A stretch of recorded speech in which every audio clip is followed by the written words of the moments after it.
My name is Aaron Harris, and I'm the CEO and one of the co-founders of Tutorspree, which is a marketplace for local tutoring, and we're based out of New York.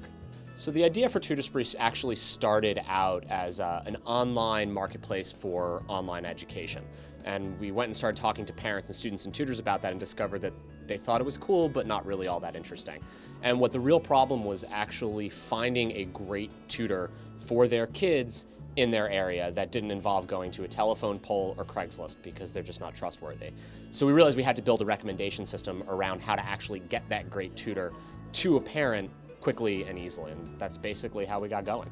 What you have is a two-sided marketplace, and anytime you're building a two-sided marketplace, you need both the supply and the demand. So we look very carefully at, okay, how do you build up enough supply in an area to become interesting? How do you get high quality tutors? We don't just want any tutor, we need them to be quality. So approaching the right kind of people with the right kind of pitch, gating them properly becomes a whole process that's difficult. And then what you have to do is actually get the customers. And so both of those things are kind of the ongoing everyday challenges of what we're doing that still present kind of our biggest problems at any given point.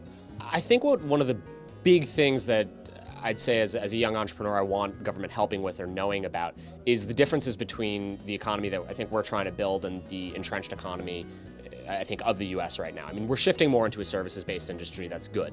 But when you look at sort of, for one issue, talent, right? Where's the best talent? A lot of it's international, and trying to get people to this country to work for your company as a young startup is nearly impossible. You need tons of legal resources, all this stuff, and it's just a real pain.